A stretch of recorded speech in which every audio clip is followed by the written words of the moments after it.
We're on the internet, lady. I know what furries are. Hello, everybody, and welcome back to Pesterquest. We just finished up the beta, kids. Let's take a look at the chum roll. We got to see John Egbert, lovable little dork that he is. We got to befriend Rose Lalonde after initially just, screwing it up because we mentioned wizards and her fascination for them.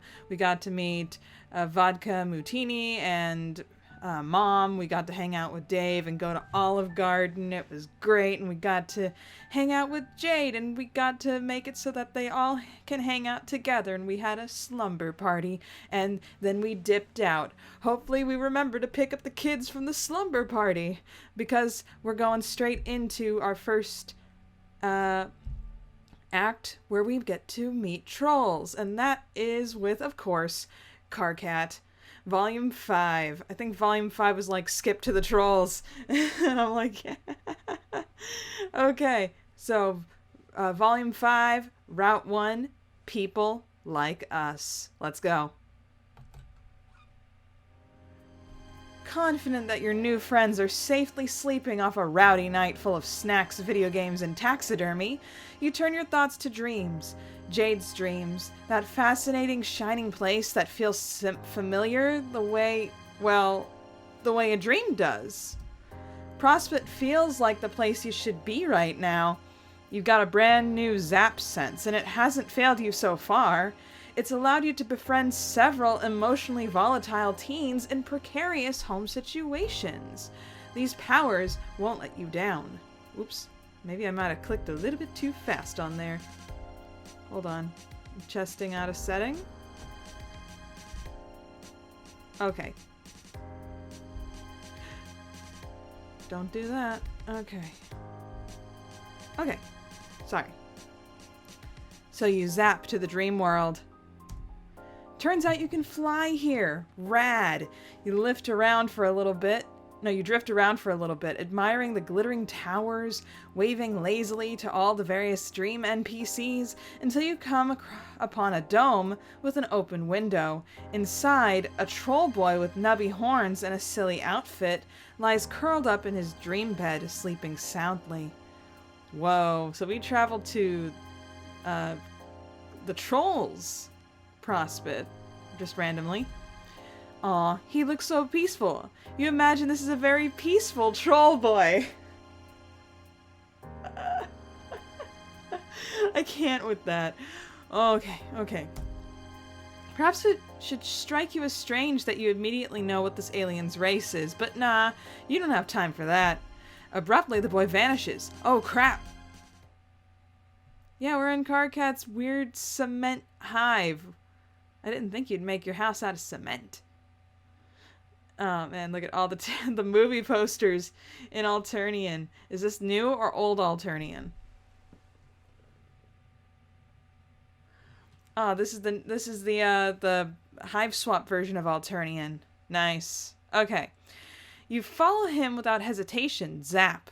Luckily your powers seem oriented to specific people rather than places. You figure it's because it's a character-driven narrative.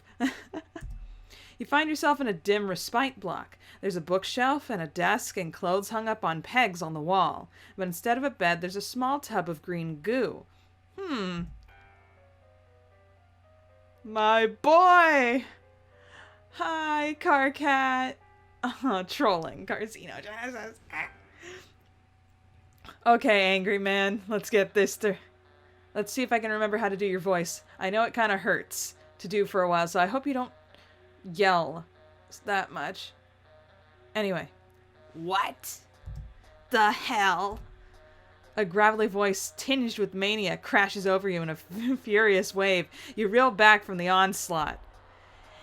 Every evening, I wake up to another glorious night of the universe applying its globes directly to my face in the most hilarious and juvenile way possible. I'm used to this, okay? Not saying this is anything new. But this is just next level. Your eyes finally adjust enough to see the same troll boy from the dream world. He appears to have fallen asleep at his husktop. Some crumbs are stuck to his face where he had pressed where it had been pressed to the desk. He's got a zodiac symbol on his shirt. Whichever one is the sideways 69. Heh. Nice. Get out of here. And man, he is angry. Like way angrier than a normal person. I stay in this crumbling excuse of a hive, rig this place with early warning systems, and what's my reward?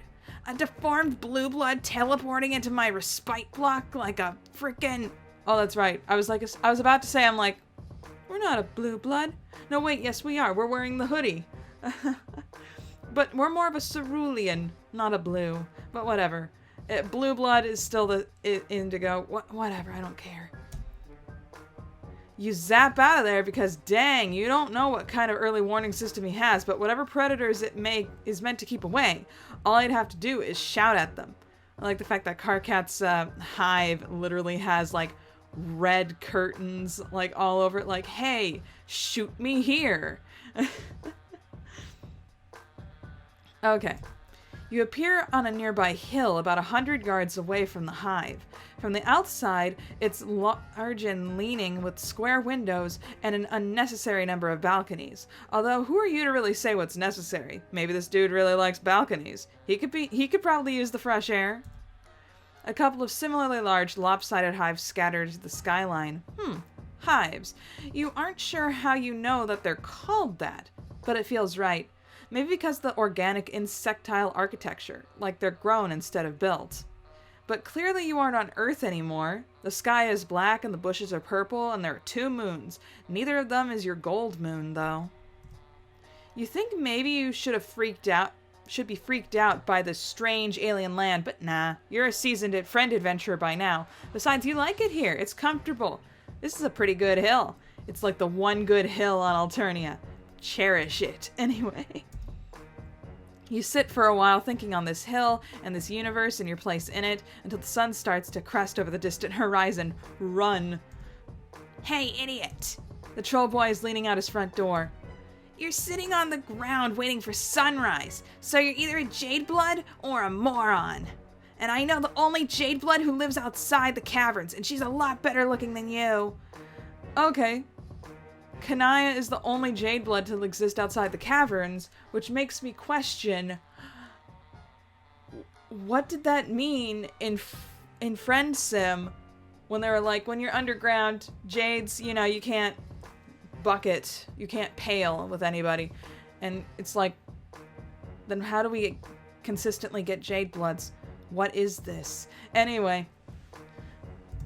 So what the hell? Who are you? You're not a troll. There's a substantial gap of grassy hill between the two of you, but you can hear him just fine. He has a talent for projection. You stand up and brush the dirt off your butt. He seems a bit less angry now. Zap right over or take your sweet time? I'm sure if I do take your sweet time, I'm gonna die. Let's do that first.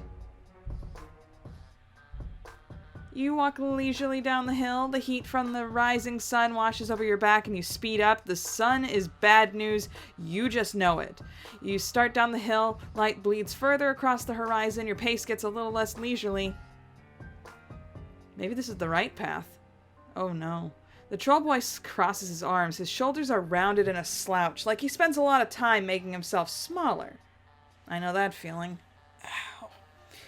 Straightens back, subconsciously. His black painted claws are bitten down. You wave a little awkward hello. He rolls his eyes and grabs you by the arm, grip surprisingly strong. He tucks you underneath the shadowed overhang of a balcony. Okay, idiot. What were you doing watching me in my dream like some hornless cast-posing perv? I don't know if pervert would get me in trouble on YouTube. Okay. I can't even retreat into unconsciousness anymore. Is that it? I won't even slide into the oh gosh, what's that word? Okay. Nascent. The nascent relief of death without an alien stalking me. Did one of my friends put you up to this? Was it Solix? Everybody's favorite pastime, making Karkat's life a more of a constant, effervescent crap show. You tell him, Karkat, that it's not like that. You don't know anybody named Solix, and you didn't mean to be creepy. You just found him, like how he looked, and decided to follow him home. Karkat's thick eyebrows creep upwards. Okay, you know how that sounds, but you really didn't want it to be... But you didn't do it to be weird. You did it for friendship. You crave it, like a mineral. Wow, very normal, Mr. Magic. Oh, but you are magic. Okay, maybe not specifically. You don't want to brag, but you can do some pretty magic stuff. Karkat looks incredibly dubious, even more than Rose had, who you might just have described as politely incredulous. You consider explaining to him all the weird stuff that Jade told you about games, destiny, and such things, but you really can't imagine what any of that has to do with this grumpy alien boy. What are the chances? You tell him you can prove it. You can bring him to visit one of his friends. You are so awesome at bringing friends together. You can visit Solix, was it? Karkat makes a noise like a tea kettle being punched. Odd. Hell no! That Nookbiter would self-immolate if I interrupted his coding. You wonder if that's a euphemism. Maybe Karkat likes scare quotes. I don't have the energy to grub sit his freaky deformed bulges today. Oh, then where does he want to go? Does he have any more friends? I wouldn't call him a friend exactly. More like an endless burden I've been cursed with, like the slithering eldritch gods of the outer reaches. If I didn't occasionally check up on him, he'd space out so far, he'd hit hard vacuum. How do we do this? You're actually not quite sure, but you don't want to backpedal and suggest to this cool, angry troll boy that you don't know what you're doing. Do I just... His hand kind of hovers near yours. Hold on? You could hold hands, but you don't want to be too forward. You could just hold him under the armpits. You think holding me under the armpits is less weird than holding frond stumps? Yeah. Sort of. Karkat puts an awkward hand on your elbow, then he frowns and pushes up your sleeves, laying 3 fingers against your bare arm. You good, dude? Yeah, sorry. You're just kind of warm. Thank you. You tell Karkat that he is very warm, too. Let's just get this over with. Oh, Karkat. Try to aim just outside his hive. His Lucis isn't around and he's usually too... Oh, Gamzee. We talk about Gamzee. Okay. He's usually too stoned to even notice if the roof came down. I don't want to startle him. We're gonna startle the high blood. Let's do this. Cool. Here goes. You zap somewhere pitch black and immediately blunder right into Karkat. Oh my gosh. Could you keep it together for a single glance nugget? You aren't in Karkat's hive anymore. You appear to be in the void. Cool. The what? Let go of me. You tell Karkat that he is actually the one still holding on to you. He makes an angry noise through his nostrils and releases you from his clammy grasp. He moves away from you and collides with what sounds like about 17 mops all being banged together and clattering to the ground. Oh gosh, are we in a janitor's closet? Are there buckets? Ah! Something smashes. Slurry guzzling. A shower of little noises like marbles over hardwood. What even is that? Oh, we're in Gamzee's... This is Gamzee's place, all right. Ugh, what the hell? A light finally pops on above you. You appear to be in an alien broom closet with, like, alien cleaning supplies, you guess? One of the bottles just has Clen written on it in permanent marker. You ask Karkat if he meant to transport the two of you into a closet. I like that the mop or whatever has sunglasses. Anyway. A bucket rattles as he kicks it. He yelps and jumps backward onto your foot. What the hell? Makara, you bottom-feeding idiot. Your personal habits are almost as disgusting as your pan-rotting purple words. Why is your paling equipment mixed with your scrub poles? Did you figure no one would notice? Surprise, Nooksucker, I noticed. What in the hell? Karkat breaks off, and after a moment you realize why. Heavy footsteps shuffle closer. Someone has heard the absolute rumpus tantrum that Karkat's kicking up. Oh gosh. Okay, Gamzee. Let's think about this. I can't remember my Gamzee voice, but we can try. Okay. Oh hey, hold up, my brother. I'm hearing something in the scrub cubby. Some squeak beats what's got itself trapped. The door opens a crack. Karkat grabs your arm again. Oh crap. A shadow looms on the wall. Wild hair and tall horns. Ah, screw me. Karkat squeezes your arm so hard it hurts. Oh, screw me. No. The door opens a little wider and you feel wetness on your arm where Karkat's claws have drawn blood. The door creaks and you panic. Oh, we zap back. You both crash down to the floor together in Karkat's respite block. Karkat's little horns jab you in the side. What the hell was that for? Why did you do that? Because Karkat was freaking the heck out and you were worried the two of you were in danger and there was some menacing jerk saying creepy stuff outside the closet door? That is a complete mischaracterization of the scenario and I'm totally disgusted you would even bring it up. Yeah, right, Karkat.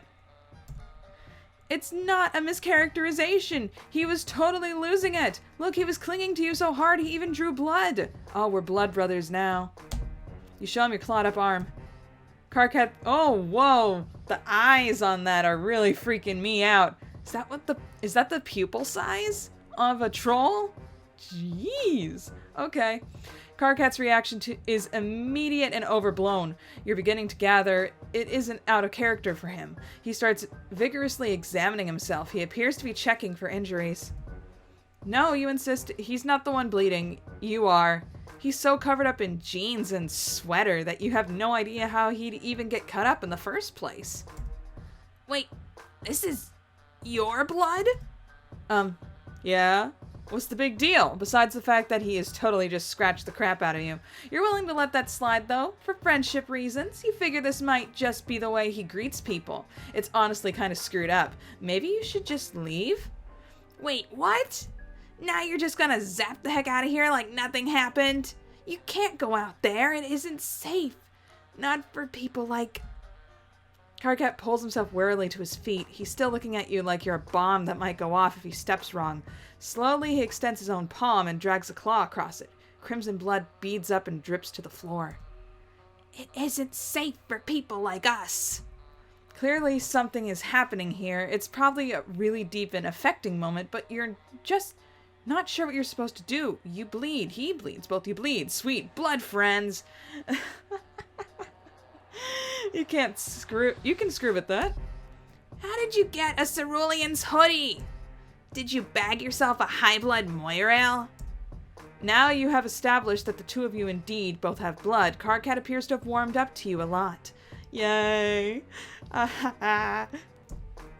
He even offers you something called grub juice, which you're pretty sure is just Coke, except not as sweet. It's almost a little salty. You take tiny polite sips and then pour it out into a dead plant as soon as Karkat turns his back. You tell him that you aren't exactly sure where you got this sweatshirt. You just were wearing it when you woke up. You don't even remember where that was. You just know that you were standing in front of John's house while you're wearing his hoodie and you knew that it was important. But not why it's important. Possibly because it keeps you from being naked. You didn't realize it belonged to a cerulean, whatever that is. Karkat's looking at you like you weren't making much sense, which is fair because you really aren't making much sense. So you're a mutant blood alien with amnesia that can also teleport. Yep.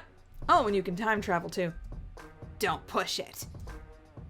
Karkat sits down at his desk and hits the spacebar on his keyboard. We could possibly figure out whose caste sign that is. Well, not us specifically, unless you got some incredibly unlikely and well-honed Hustop skills. You got no Hustop skills, honed or otherwise. Yeah, I'm not surprised. Here, give me a second. Don't break any of my stuff. You take a glance around the room, keeping your arms behind your back as so to make absolutely sure you don't break any of his stuff. His room is surprisingly tidy for someone as scattered as Karkat, mostly just weapons and movie posters. It all has an air of someone who doesn't plan to live in a place for very long. It feels Temporary. Karkat's typing furiously with his mouth pulled to a little frown. That's his default, it appears. Every so often, though, he'll throw glances at the cuts on your arm. He is really hung up about your blood. Okay. Good news, Captor. Tonight's your lucky night. Finally, you get the chance to put your money where your dribbling snaggletooth flap is. I need you to do something for me. Okay. This is the Solix that lisps. I can't remember Solix's voice either, so I'll try my best, even though I just said it like yesterday. Okay. KK, if this is more whining about the team leader, I don't care if I don't want to hear it. You just don't have the qualities necessary for this sort of scenario. And if you're just here to start some sort of slap fight for regulars, then you should probably go screw yourself. Because I've got actual work I need to do tonight. Ha ha ha. Oh my gosh, who gives a crap about a game Heradia dug out of a hole in the ground? And what actual work? Like I even believe you for a second. You mean the actual work of touching yourself while sobbing into your recupercoon? Yes, hilarious. But we can skip the foreplay for just one time in our lives.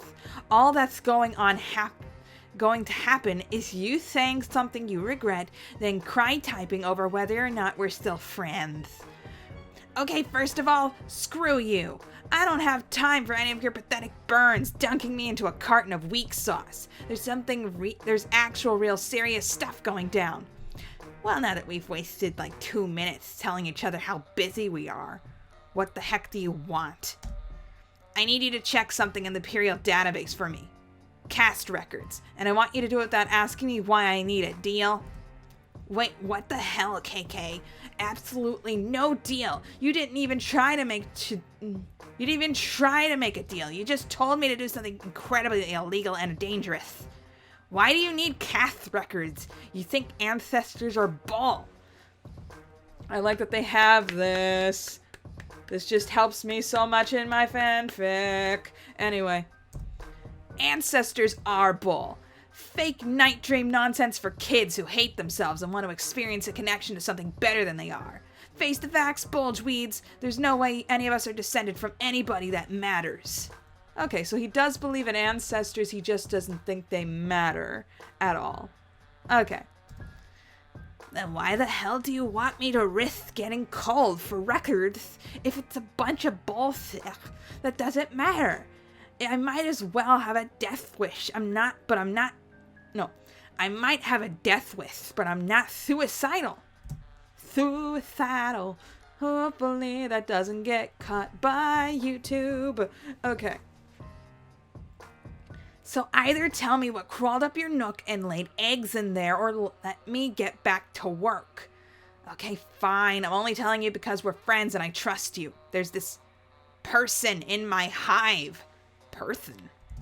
Yeah, they aren't a troll, but they aren't a drone either. I figure they're an alien, but they've got a cerulean sign and they're trying to figure out where it came from. Wait, they aren't a troll, but they're cerulean? Sorry, KK, I'm trying to wrap my pan around this. I'm pretty sure you're screwing with me. Oh my gosh, could you just run this? Give me a second. Oh, we missed that. Okay. Unless that was completely intentional because, two. Okay. Okay, nobody has this sign or cast name in a while. Ask your new friend if they know the name of Adalov. That makes me kind of sad. Our boy is dead. He got culled, probably in the rebellion that Joey started, probably. Rest in pieces. Or maybe he went off to space. Who knows? He was old. Older than they are. Hey, do you know... Oh, what the hell? You stepped back from where you're reading over Karkat's shoulder. You couldn't resist. He's just so heated and mad, banging on the keyboard and making weird little growly noises. You think you could just... Karkat goes absolutely silent. He's rigid. If he'd been a cat, his hair would be standing straight up. You ask him what's wrong, and he shushes you so loudly that you almost fall from the shock. You strain, and in the distance, you think you hear a strange, staticky whirring? Uh-oh. Suddenly, Karkat explodes into motion, grabbing your arm and pulling you out of his respite block and down the stairs. In the living room, he tugs a thick black blanket from off the back of the couch and pulls up the rug in the center of the room. Beneath it is a trap door. What the hell is... Be quiet. We're in a gray room.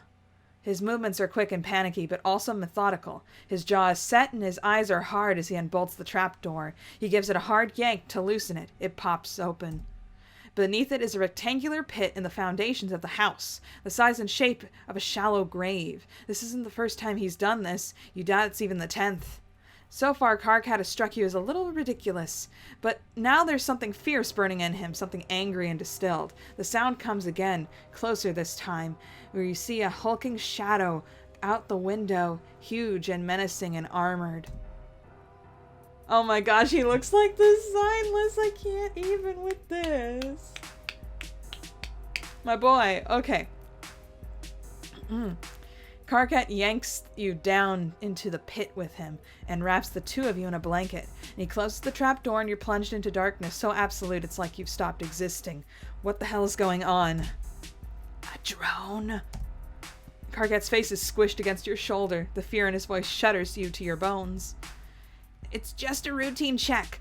We should be fine here. My Lucis dug this. It hides the temperature. The temperature? Of me. Oh, let me guess. Your blood is so warmed colored that it actually makes you a warm blood. So you hide to make yourself cooler. Okay, cool. Of us. Of our mutation. You don't understand, but that doesn't stop you from being afraid, and possibly heavy footsteps land on the floor above you. Karkat trembles. Gosh, you have to do something. Wait it out or flee. I would say flee is like the worst decision we've ever made in our lives. Let's try it. Flee.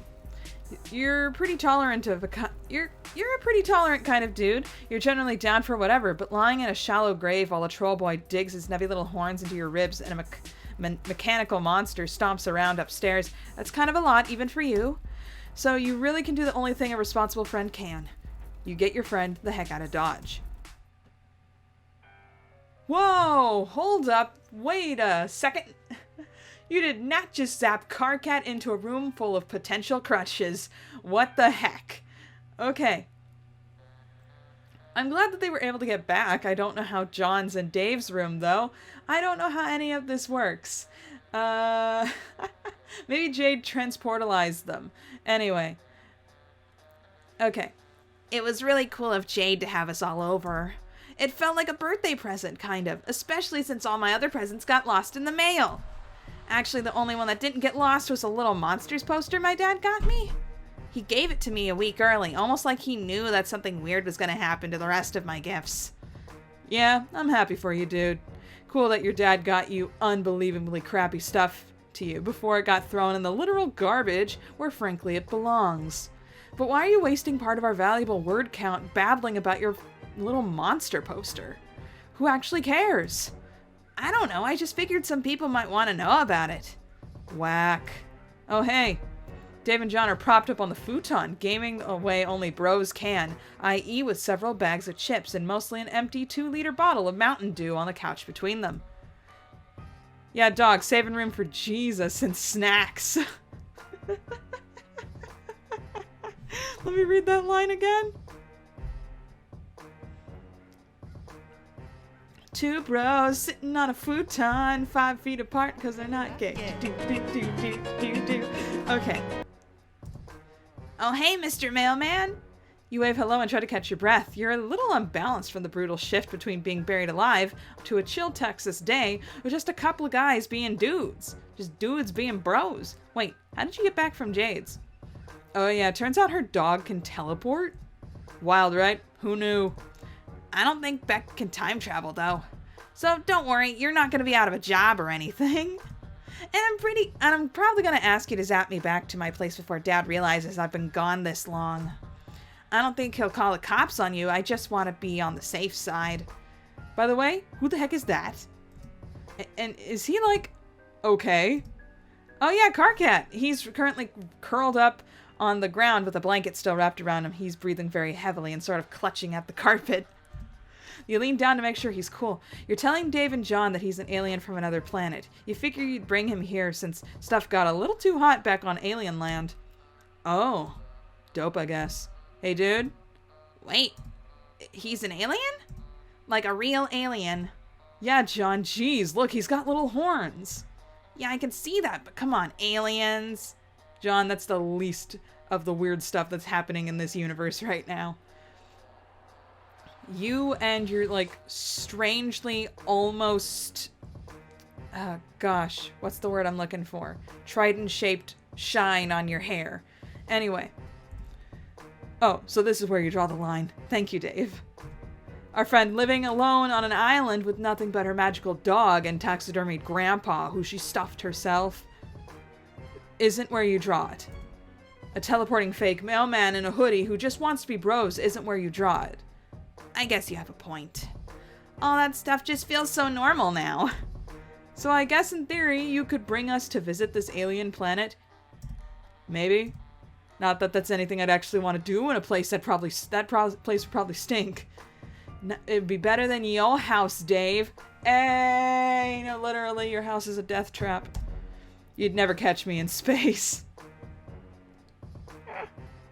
I'm gonna catch you in space twice, Dave, provided that Homestuck 2 brings us back to the meat epilogue sometime. Space ain't the place. Aw, dang, write that down. You'd love a good Strider freestyle any day of the week, but this isn't Dave's route, so you return your focus back to... Oh crap, where did he go?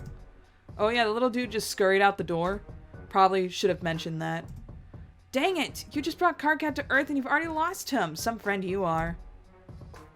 You zap down to the ground floor of the apartment building. Nothing. You zap to the stairwell, look up, nothing. No little alien boy with a blanket. Crap, dang it. Remember the time you met Dave? You zapped up to the roof. There you are, boy. You find Karkat standing silhouetted against the turgid Texas sky. Shimmers of heat haze, making him look strangely artificial. He's shading his eyes and staring up at the sun. Hey, dude, don't do that. You're gonna hurt yourself. Oh, wow. Thank you so much for the advice. I'm way too stupid to not know to look directly into a burning ball of fire. The pain is intense and searing, but I'm just a dumb animal. By the way, this sun is pathetic. Well, this is another planet and another sun. I like that. Another sun. Yes, thank you. He drops his hand and turns back to you. There are still cobwebs in his hair from the crawl space. Is this where you're from? You think so? Maybe? You don't remember very much about yourself, but you seem to know more about Earth than you do about Alternia. You don't remember very much about that place at all. Oh, except that it's called Alternia, apparently. This all feels... I don't know... wrong. Yeah, it does, Karkat. Or just really weird. You zapped in and dragged me out of my hive to an alien planet where the sun isn't hot enough to burn. Well, it is definitely hot enough to burn. It just takes a little longer. Shut up, I wasn't finished. Before you showed up, Solix was telling me about this game that one of his friends found. We were all supposed to play it together, and I don't know. Some stuff would have happened? I don't know why it feels like that matters. It's hard to describe. Flattened out. Whoa! Yeah, I feel you. You and Karkat both jump. Dave is just ninja'd up to the stairs. Is that how... Oh, I guess that is how you would put ninja'd. Up the stairs and leaned casually against the brick wall. Crap, how long has he been standing there? Where's John? Oh, he just disappeared. What? Wait, what? Yeah, it's weird. The swirling void wormhole just opened up in the TV and sucked him right in. You don't go into Persona 4. That's a bad idea, bro. But if it's a void, did Roxy steal him? Interesting. What? Lol, I'm messing with you. Dave. John's in the bathroom. But I had you for a second, didn't I? 'Cause you don't joke, Dave. That's not a thing you do. Anyway. Absolutely sounds like something that could happen these past couple days. Oh yeah, hilarious. He sure got you. Also, you're pretty sure this scene moved up here so you could talk to Karkat without Dave coming and making all this about him again. Dave adjusts his shades. Man, this is an extremely weird thing to say. But yeah, horny dude. I mean, guy with horns. Are you talking to me? We were all supposed to play a game too. Together as a group or something. Right, Jade told you about a game that was supposed to change everything. It's that sort of stuff that gets me this feeling. You know more than what's going on than you're telling us. You don't. You swear you don't. You have no idea why any of this is happening. Or maybe not happening. There's just some stuff you seem to know, but not until you absolutely have to. You're sure that it's very important that you brought Karkat here. Why? How the heck do I have anything to do with these hornless freaks? Standing right here, bro. My gosh. But yeah, it's a pretty good point now that I think about it. You said it's important for you to bring him here, like here specifically? To my apartment? Yeah. Why? You aren't sure? You just have this intense feeling that it's imperative that the two of them are friends. Alright. Weird, but alright. Gray dude, you ever play Tony Hawk? Victory! Wow. Karkat's just like, why? What's going on? Why is my life this way? Okay. Okay, loading. Let's start from the first one. Zapping. No point in wasting daylight or moonlight or whatever, so you zap on over there. Holy crap! Oh. Did you just slash me? With home smell you later? What the heck, dude? A flash of gray and a gleam of metal. Bright, shocking pain opens up in the middle of you. The boy stares, eyes round, yellow, and shocked. Your laugh comes out wet. Why are you laughing? You don't know what else to do. You pressed a hand to the wound in your stomach, trying to hold the blood in it with sheer willpower. You tell him that you're just trying to save a little time. What? The boy stares down at the weapon in his hand, a viciously hooked blade that he pulled seemingly out of nowhere. A scythe? No, a sickle. Is this kid a communist? Did communists actually use sickles, or are they just sickle-themed? There's so many communist facts you don't know. The boy continues to stare at his sickle, then he stares at your fingers. He looks back and forth, his sickle, your fingers, his sickle, your fingers, and more accurately the blood on his sickle and your fingers. He's gaping at the crimson splashes like he's never seen blood before. His mouth moves, but no sound comes out. He hunches over himself like he's the one who's been gutted. You aren't sure what he does after that, because suddenly you're on your back and all you can see is the sky. Game over, man. Game over. Karkat is flipping out. His hair is sticking at right angles. Okay. Like usual, but still.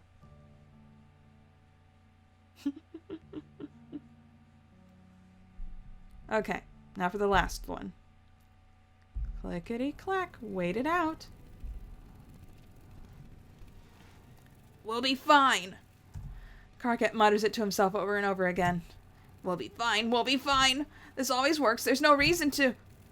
There's two of us now. A rusty grating screech as the trapdoor is wrenched off its hinges. Light pours in. Two giant metal hands reach into the hole and pluck the both of you out. Karkat wriggles and bites like a cat trying to get free.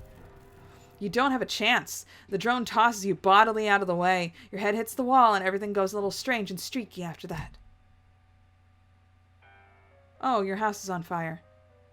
When you come back to yourself, you're outside in the blazing morning heat with Karkat crouched over you. Did the two of you escape? Yeah. His voice is hollow. There's crimson blood smeared on his sweater and on his chin, and you realize it must have come from the reopened cuts on your arm. Karkat must have carried you out of the hive. The hive? Behind you, Karkat's house is in flames. The heat of the fire combines with the heat of the sun until it feels like the two of you are standing on the edge of hell. Oh my gosh, did the drone do that? No. My Lucis did. I told you, I have an early warning system. He gave me a chance to get out before triggering it. Is he okay? Karkat gives you a look of utter disgust. He gestures towards the burning hive. I very much doubt it. Okay, but the drone's dead, right? So he's safe? Karkat releases a creaky wheezing sound that it takes you a second to realize is a laugh. Ha! You really are an alien. Where are you even from? It sounds so relaxing. This isn't the only drone, you freak of nature. It's seen my sign. It's heard my voice. I'm on record as a call on sight. There is absolutely nowhere for me to go.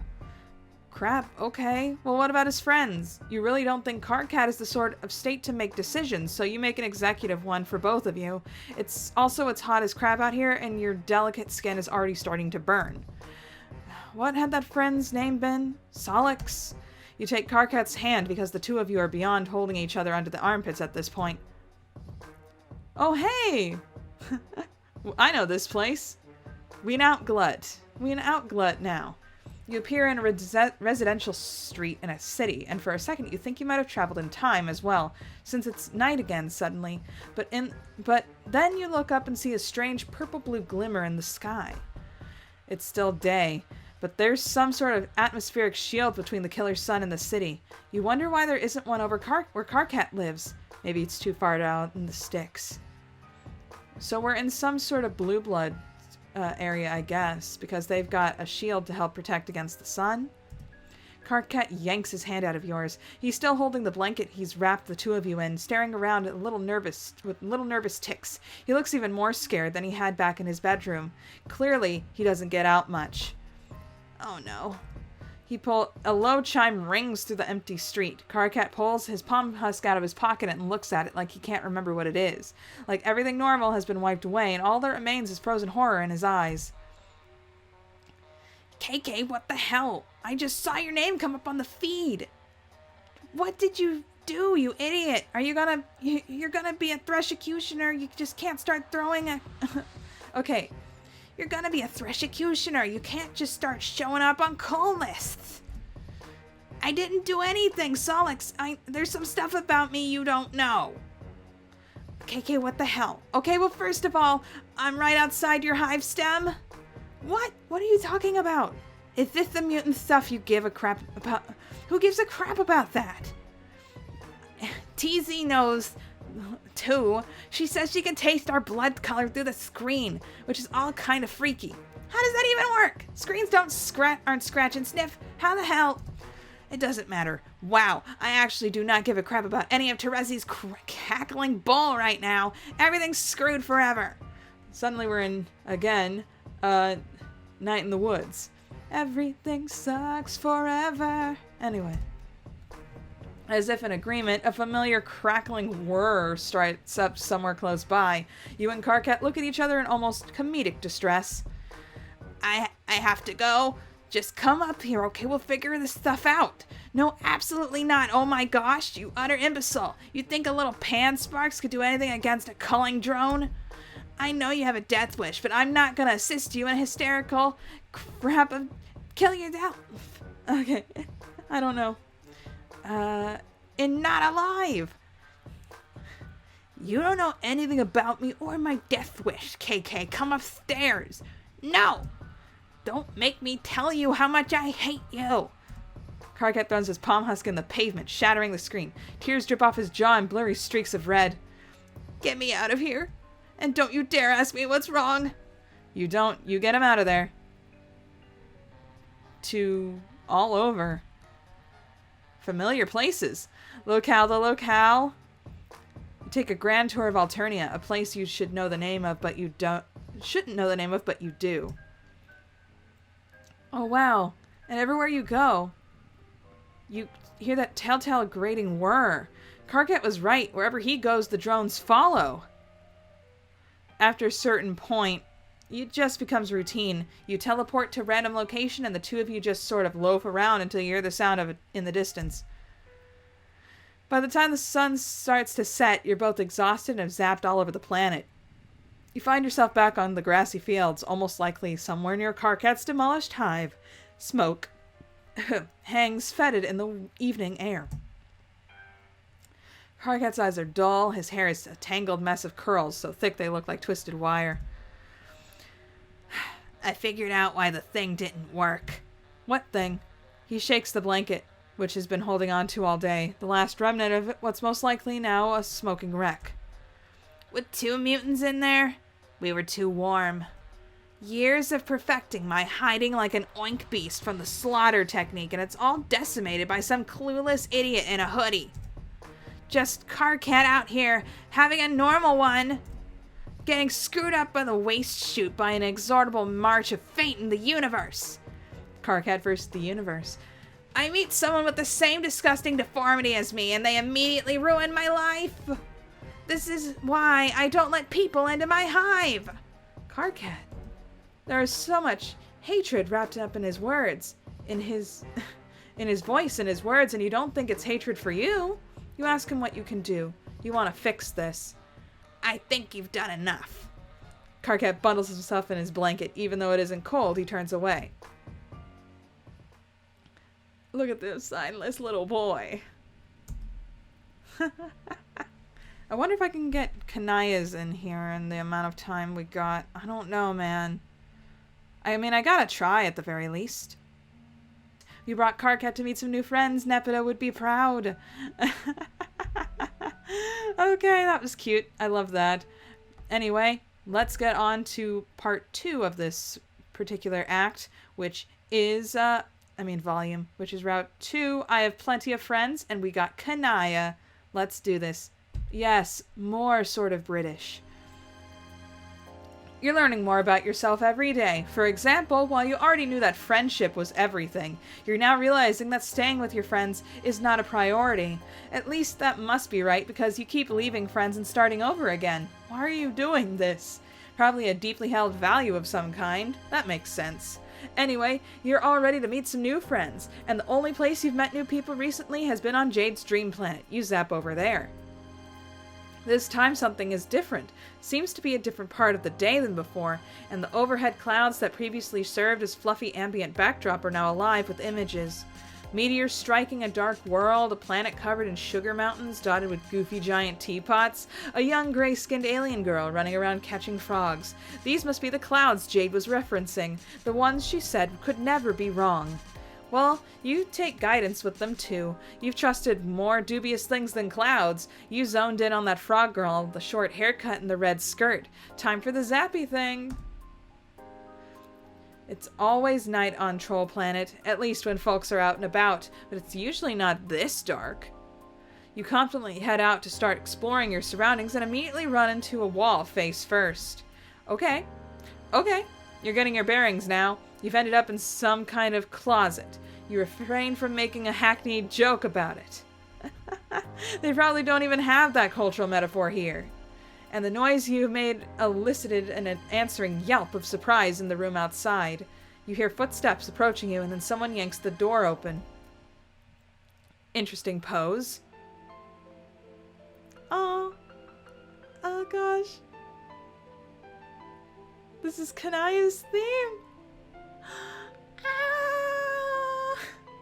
I'm sorry. I love this song. It's so chill. Okay. Okay, I remember it's kind of British, slightly kind of rose-ish. Anyway. Hello? What the hell?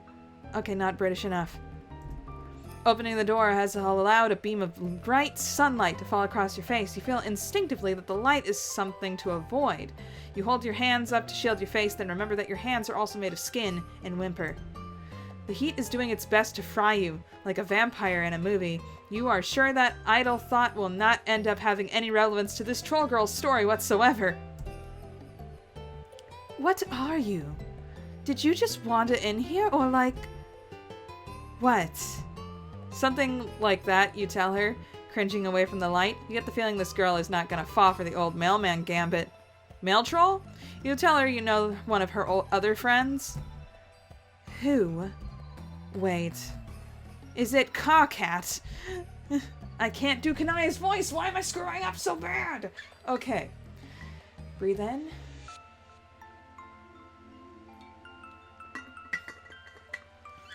Not really. Okay, so it's not deep.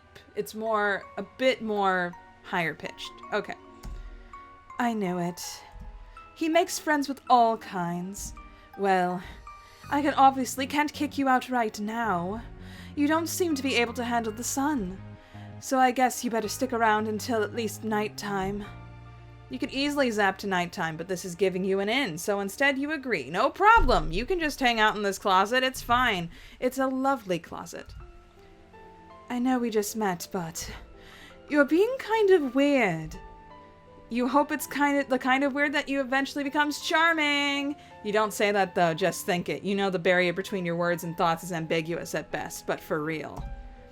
Anyway, you have no obligation to skulk around in my wardrobeifying assets chamber. I have a solution. Pulling the shades, maybe? No. Why would I deprive my plants of life-giving sunlight for a fragile-skinned creature I've never met before? It's another solution. A minute later, you're dressed in a floor-length gown of emerald velvet, with long sleeves, a high neckline, and a dramatic hood to pull over your head. The dress does nothing for the heat, but it effectively shields you from sunlight. There you go. All swaddled up like a baby, you joke. The troll just gives you a level look. Clearly, you've stumbled on a cultural misalignment. Even though she's the one who hasn't heard of a baby, she stares at you until you start to feel embarrassed for knowing things she doesn't know. She's very good at staring contests. What an amazing potential friend. Now out of the closet, you know now that that joke won't land either. You look around the room. It is indeed covered with plants as well as colorful bolts of fabric and half-finished sewing projects. Girl, been there. Cons, am I right? No, just kidding. Unlike Rose's knitting disarray, it does not give the impression of someone who has difficulty finishing things. This troll's room gives the impression of someone who enjoys, even excels at having multiple irons in hot places, or at least she thinks she does. She seems to have just been on her computer. Oh, she's blushing. What? The thing you zapped in because her chat client is flashing instantly. You try to peer at the open window, but she hits a button and makes the projection disappear, a delicate green flush rising to her cheeks. Is it Vriska? No need to look at that. Guiltily, you remember spying on Rose. When she called you out, you thought for a second that your chances of being her friend had run out. Likely, like if there was a universe where you become her friend and one where you didn't. You stumbled clumsily into the wrong one. The bad one, if you will.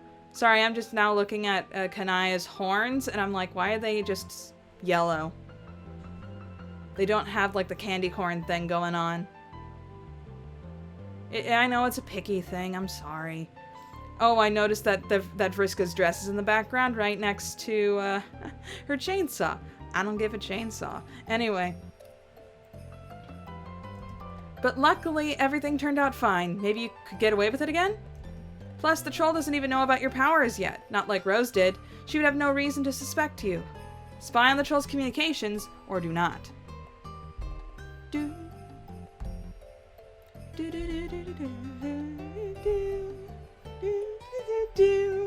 I'm gonna be a Snoop.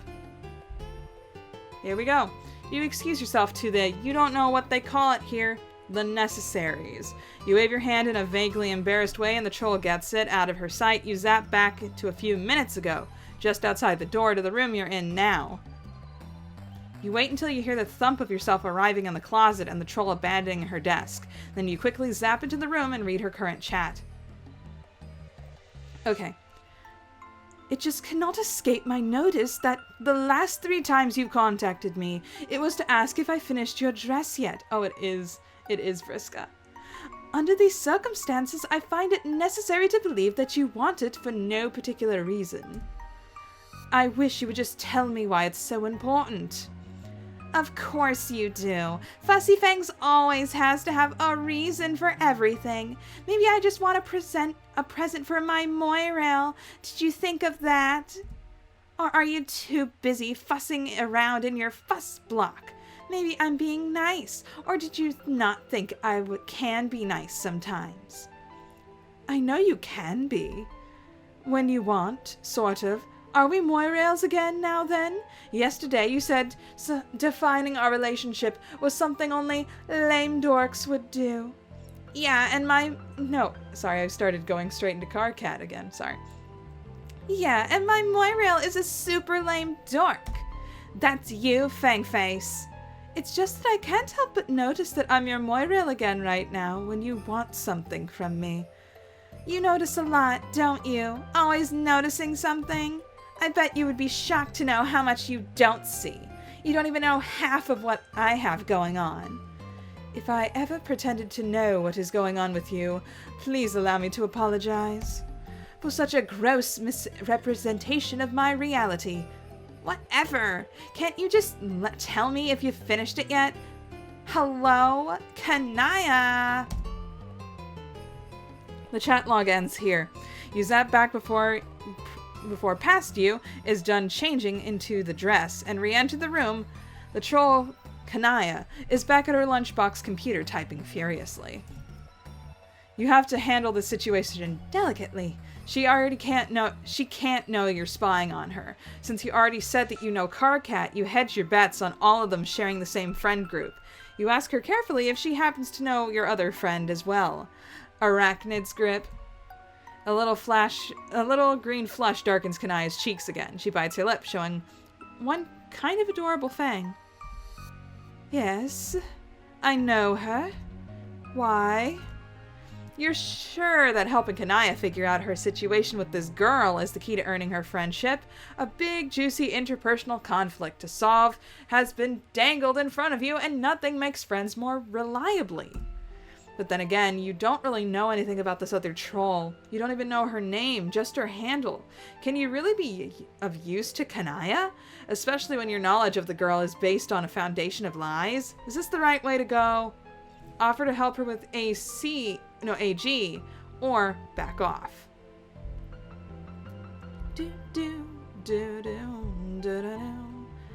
Offer help. You gesture wildly. You and this girl, whose name you two totally know, go way back. In fact, if Kanaya wants help figuring things out with her, you could definitely help. You are an observant person. This part is true, and you want to help her. This too. Kanaya thinks this over, looking skeptical. What could you do to help? She's just impossible. Everyone knows that already. I'm not breaking new ground about Vriska here. Vriska? That must be your name. Despite Kanaya's outward frustration, you keep sensing some kind of guilty affection there. You don't know what a Moirail is. How could you? You've never heard that word before, but it conjures a feeling inside you. A vague sense of warmth and comfort, and for some reason a dark room and the smell of popcorn. Palapa! Anyway, it's clearly some kind of intimate relationship, and Kanaya's feelings are all wrapped up in it. You know what to do in that kind of situation. She needs to tell Vriska how she feels. You expect Kanaya to brush this off. She hasn't exactly been Miss Emotional Openness so far, and she looks like she's about to, but then she wavers. To your surprise, she lets out a heavy sigh, her shoulders slumping. What would be the point? She's not even into the relationship we have now. There's no way she'd want to take it in a more crimson direction. Clearly, these feelings have worn her down so much. Her spiky defenses are weakened. You don't want to cheer on someone's vulnerabilities, but well, it's hard to forge a friendship without them. You ask if she's sure about that. Well, no. Oh, her horns are back to normal. I just noticed that now. What the heck? Okay, sorry. I guess some things are and something, okay. Someone just misclicked layers, I guess, and couldn't fix them. I'm sorry, I'm being a brat. Moving on. I can't ever tell if she's sincere. She makes serious things into jokes and jokes into big dramas. I thought she started calling me her Moirail as a joke, but she told everyone else about it too. She didn't even ask me what I wanted, and now I don't know how to talk to her about it. Every conversation we have gets so antagonistic, and I'm not interested in that quadrant with her. Sometimes it feels like our relationship is just an aggregation of shallow and insincere hostilities. Despite the unfamiliar alien words, this teen romantic flailing is common among all species. You nod sympathetically. But, you point out, Kanaya isn't happy now, so what would she have to lose if she pressed the issue? Kanaya gives you that even scathing gaze again. And what is your personal interest in my quadrants? Karkat's friend. Whoops, you pushed it too far. All your recent successes have made you cocky. You revert to barefaced honesty and tell her you want to get to know her better. I have plenty of friends already, and I don't even like some of them. Kanaya, please, you're a space player. We all know that loneliness is part of the deal.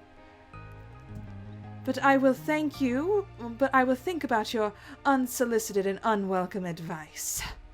Advice from a stranger whose presence you are tolerating solely to not be responsible for the death of an innocent, as well as to be known as is well known to be the best kind of advice. What? That's about the best you can ask for. You shut up and sit quietly while Kanaya goes back to her activities, sewing and tending to her plants with the big chainsaw she seems to have pulled out of nowhere. Finally, she huffs a sigh and throws the chainsaw down on the floor. It disappears again, but a gold tube rolls away from where it landed. Kanaya stalks back to her magic computer lunchbox. She is emanating such a determined air that you don't dare to address her. Maybe she's forgotten about you. If so, it's your advantage because Kanaya still is setting up projects in her windows in a very visible way, and she didn't tell you not to look this time. Okay, to AG again. You know how you basically refuse to be straightforward with me? You know how you and I use this metaphor with full consciousness of on its nose. Okay.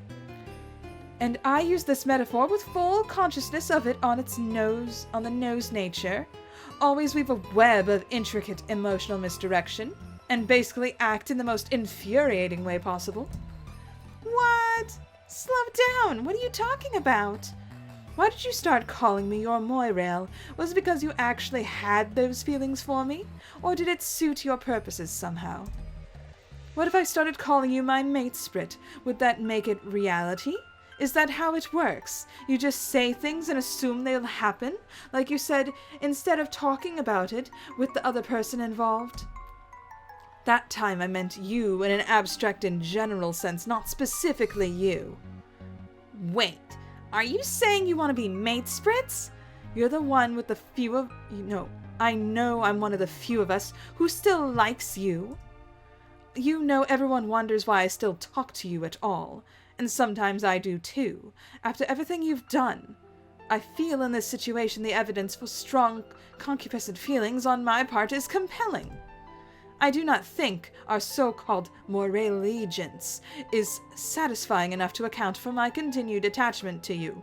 Any outside observer would perceive as much. Wow. I think there's a confession somewhere buried under all that insulting language. You know what, Meanie Fangs? Let's do it. Let's be matesprits. Do not mock me. I'm not, jeez. Do you see how unfair you're being? Friska, be more straightforward. Friska, talk clearly about your feelings. Define our relationship. Then when I do it, this is what I get. Let's flip bread. Why not? You did it. You win. Way to go, girl. Wait. Really? Yes. Look at that face. Kanaya slams the lunchbox shut and turns to you. She's even more flustered than she was before, and you can't tell if she's freaked out or thrilled. Maybe she doesn't know. Listen, I have to go somewhere. You can let yourself out, right? Don't steal anything from me. Peace? You open her mouth about to suggest that you could teleport her where she needs to go, but she rushes past you and down the stairs. And then she's gone. Dang, you've been really getting a good mileage lately out of being the person to unite distant friends. Lousy, dang, stupid, independent action. You get the feeling following her wouldn't go over well either. Kanaya probably needs some privacy right now. A lesser friendship aspirant might give up on this point, but your unique skills have honed in on your thing. This relationship is happening because of your advice. Surely once things settle down, Kanaya will remember this and turn to you, ready to embrace you and rain down thanks and praise for your good works. You're not about to wait around for it here. You zap ahead a couple days. No, Kanaya. Nothing in the room indicates that Kanaya has even been back here yet. You try a couple days more. Still no Kanaya. You zap again. Now you're a week out, and the brown edges of some of these leaves suggest that Kanaya has been with her new girlfriend's house this entire time. You're about to give up when you hear a door slam downstairs. Kanaya storms up the winding staircase, stopping dead when she sees you. Oh, great. Just what I needed.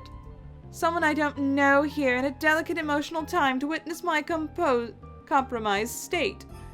Whenever I'm on the precipice of romantic disaster, I always think to myself, I wish a deformed stranger was in my house, refusing to leave, just to bear witness to my inelegant suffering.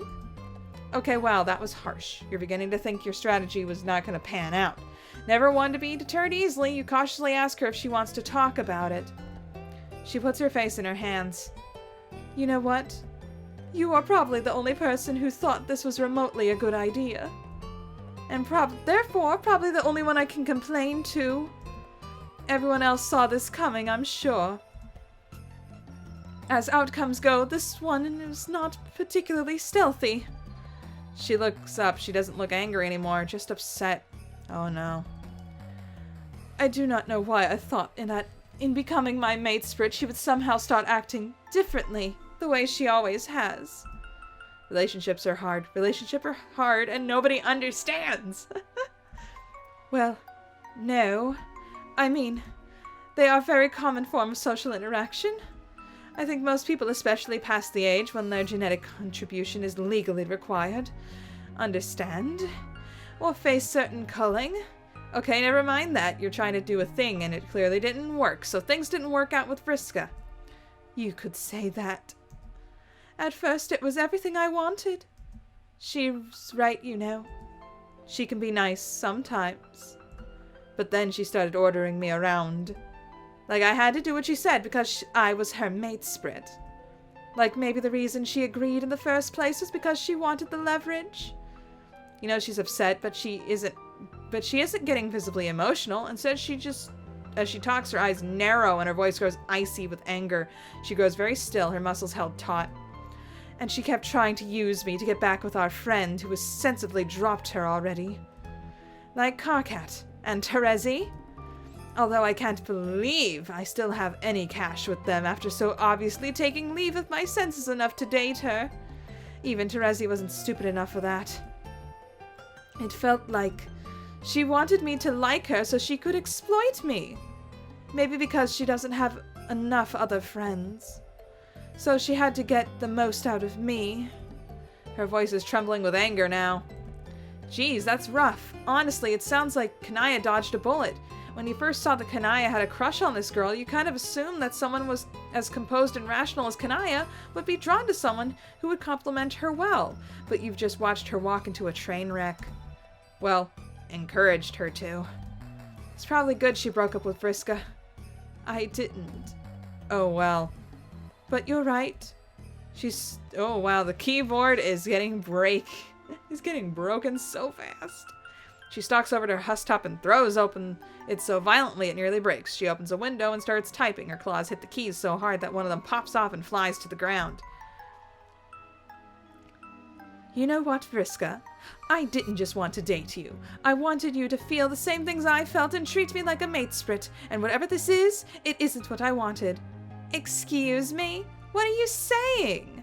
But Kanaya slams her screen down and turns away. Then she puts her hands into her face again and bursts into tears. Oh gosh, I can't look at this particular thing seriously, because all I can imagine is the stupid trailer with the Karkalicious theme running in the background. Oh my gosh, Karkalicious definition. Anyway. You can't help but feel a little awkward. There. Kanaya glares at you. You know this is your fault, right? I do not think you've shown yourself to be competent enough in this area to try to fix things now. Can you please just leave me alone? Yeah, you're not gonna be able to turn this around. Leaving probably is the best thing you can do for Kanaya now. You nod sadly and zap the heck out of there. You didn't help. Sad face. Okay then, let's try that again. Actually, let's load from the first choice. Do not. No, even if you don't get caught, it's not a good way to begin a friendship. Much fairer to start on even footing. Besides, you already have an in. You asked the troll how she knows Karkat. She looks bored by this conversation starter. Sorry, but I was actually kind of busy when you came in. I'm not going to consign you to fiery death outside in the light, but I would appreciate some personal time. Sure, you say, of course. The troll gives you a suspicious look until you turn away enough that she could be assured of privacy. She goes right back to chatting with her friends. After a while, she gets up and starts working on a dress she's sewing. She keeps getting frustrated, ripping it out and redoing it to get it perfect. She's not being rude to you, but she's ignoring you. You attempt to engage a few more times, but she keeps answering politely, but she still refuses to be pulled into shenanigans from which a lasting friendship could form. After several hours, the sun slips down the horizon and leaves the world in twilight. The troll girl yawns. Well, it should be safe for you to leave now. Goodbye! She nicely but firmly directs you out the door. Polite goodbye. Now we got a jade thing. Oh, that shin. Okay. Now let's go for the good ending this time. Backing off now. No reason, you say, just curious. Kanaya gives you a suspicious look.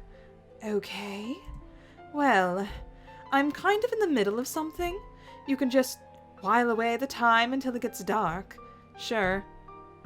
You watch her for a few minutes as she finishes up her conversation and then starts working on things around her room. But having seen what you've seen, you're determined to find some way to help her. If you can't fix her interpersonal problems, maybe you can figure out something else she'd enjoy. Filled with investigative spirit, you start to gather evidence. Snoop. You start to snoop. Spying got you this far. Spying is great. You rifle through Kanaya's bookshelf. She has a number of sewing pattern books, which you assume must have some kind of whimsically gruesome twist, congruent with the rest of the world building on this planet. But pretty much just looks like sewing pattern books. There is one thing on the shelf in your own language. It's not a book, but a stack of printed out pages bound together in a distinctly homemade way. It says Spurb Beta Walkthrough at the top, and it's covered with a familiar erudite prose. You're pretty sure the events described in this document never happened in the timeline you're currently making, but maybe whatever source Kanaya got from this is not bound strictly to one timeline. She got Rose's walkthrough. Nice. There are numbers of books featuring shining white figures, mostly women, with prominent fangs and variously colored blood dripping from their cruel and elegant mouths. They're all dressed in an explosion of brightly colored fabrics. Something about their sparkle strikes you as deeply, strangely familiar. You must just be thinking about vampires. There's no reason you know anything about whatever the rainbow blood imbibing troll equivalent is. Most of these covers feature a swooning troll of varying genders, clearly about to have their throat torn out sexily. Many of the rainbow vampires are being menaced by brave heroes, all wielding chainsaws. Interesting. A loud buzz makes you look up. You can't help but notice that Kanaya is tending to her topiaries with a large chainsaw of her own. Okay, you're putting this all together. The bright colors around her house, the choice weapon, the love of sunlight. Kanaya's heart desire is clearly to date a sexy vampire. Sorry. Maybe that's what AG is. You wonder if you could make this happen for her. Maybe on this planet it's not just a fantasy.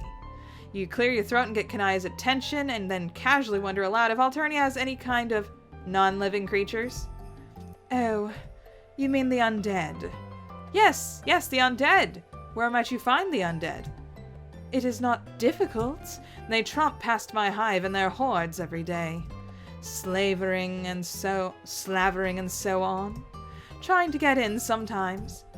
It's all coming together. This must be the root of Kanaya's fascination. You start to form a plan. For the next few hours, you keep a keen eye trained on the window. Sure enough, within an hour, a group of strange shambling creatures lurches into view. You yell and point out the window, drawing Kanaya's attention, then zap yourself out there in front of the horde. Now that you're up close, you see that these guys are not exactly the debonair creatures of the night from Kanaya's book covers. They're more like zombies. Big, slow, stumbling things, half of them falling apart. Still, needs must. You are going to net one of them for Kanaya. You stand your ground as they lurch toward you, trying to select the most alluring. Oop! Suddenly Kanaya is at your side, out of breath from running. She's wielding her chainsaw. Are you actually bereft of sense? You don't fight the undead. This is unliving. You weren't trying to fight them, but there's no time to explain that because they attack you anyway. A great monstrous arm backhands you to the ground, and monster claws tear through your gown and into your shoulder, lifting you by it. The creature opens its mouth full of more teeth than you thought could fit inside there. Then you're falling. You hit the ground and roll, dirt grinding into the wounds in your arm. The top half of the creature lands next to you, twitching slightly. Kanaya's chainsaw gleams with its black blood. She twirls and bisects another undead thing, but then a third bear hugs her from behind and lifts her, its maw opening wide. You scramble to your feet and throw yourself at Kanaya, grabbing her kicking leg and squeezing your eyes shut to concentrate. You zap. Please don't let the monster come with you. You open your eyes. The monster did not come with you. Only its arms did. Oh gosh, we have the right to bear arms, okay? Kanaya shakes herself a little, free from their disembodied embrace. Blood pools on her carpet. She does something to get rid of her chainsaw, and suddenly she's holding a tube of lipstick, which she opens. She licks a fresh coat of black coat on her lips. You slowly catch your breath. You're about to offer an apology, but something makes you pause. Kanaya is staring at the pools of blood. She cautiously, guiltily, leans down and wipes a finger in the mess. Then she brings it to her mouth and delicately licks. Blah! I love the blows. Anyway, she makes a face and spits the blood out, and then she looks up at you, flushing emerald with embarrassment. Oh, you think you made a mistake. Kanaya doesn't want to date a vampire. She wants to be a vampire. Pretend you did not see that. You smile cautiously. It's okay, you tell her. You're embarrassed. You are embarrassed yourself by your foolish actions. Yes. Why did you do that? Also, how did you teleport? We will be coming back to that one, don't mistake me.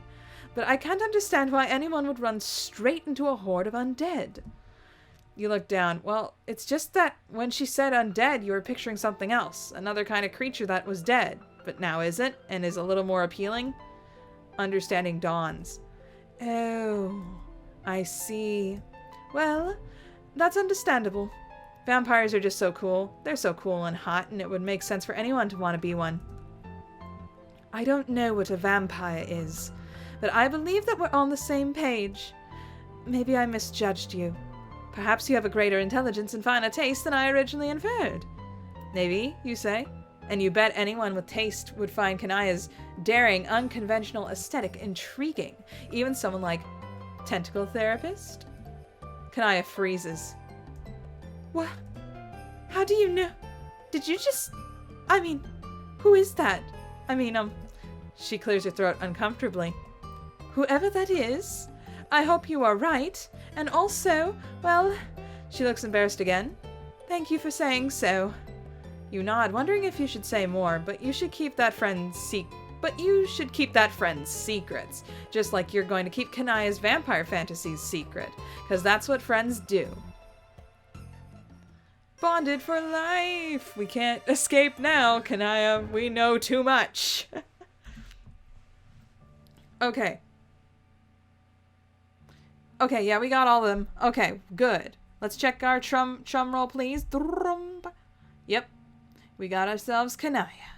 Yeah, it looks like next time we gotta befriend Gamzee and we got Vriska. And Vriska has 2 alternate endings? Jeez, Vriska. What the heck? Okay. Anyway, thank you guys so much for watching. I'll see you all next time in the next episode of Pesterquest. Bye! Hey there. Consider becoming a patron, just like the phenomenal Bleed Red, Alexander Madeline, and Uranium Coffee.